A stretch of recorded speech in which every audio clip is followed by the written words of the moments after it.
Movie team కూడా ఎటువంటి like response లేదు, ప్రమోషన్స్ లేదు, ప్రజల్లోకి రావడం అదంతా ఇన్వాల్వ్మెంట్ పవన్ లేదు. కళ్యాణ్ ఎందుకంత సినిమానే లేట్ పెద్ద అవుతుంది. Present promotion. పవన్ కళ్యాణ్ గారి సినిమా అభిమానులే ప్రజెంట్ అయింది. రోజుకు ఒకటి ఎవడో ఒకటి నాలంటోడు మాట్లాడు. నేను కూడా పవన్ కళ్యాణ్ గారి అభిమాని. నేను ఆయన సినిమా ఎక్కువ సినిమాలు చూడను, నేను తక్కువ సినిమాలు చూస్తాను. నేను సినిమా వల్లనే, నేను సినిమాల్లోనే పనిచేస్తాను కానీ సినిమాలు తక్కువ చూస్తాను. నేను పవన్ కళ్యాణ్ గారిది మెయిన్ యాక్టర్స్ సినిమాలే చూస్తాను ఎక్కువ పర్సెంట్. ఎందుకంటే అంత సమయం కూడా ఉండదు, నేను కూడా పని చేసుకోవాలి కదా.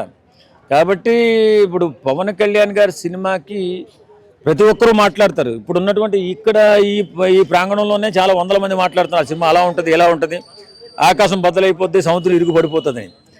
ఖచ్చితంగా ఆయన సినిమా బ్రహ్మాండమైన సినిమా, ఓజీ సినిమా. ఇప్పుడు ఆయన సుజిత్ కూడా 5 సంవత్సరాల కష్టం, గొప్ప వ్యక్తిత్వం, మంచి టెక్నికల్గా కూడా చాలా అన్ని విషయాల్లో కూడా ముందంజలో ఉన్న కుర్రోడు అబ్బాయి. ఆ సినిమాని చాలా అద్భుతంగా మలిశారని చెప్పి అందరూ కూడా చెప్తున్నారు. అటు చిన్న చిన్న యాక్టర్లు కూడా ప్రతిరోజు కూడా ప్రజెంటేషన్ చేస్తూనే ఉన్నారు కదా.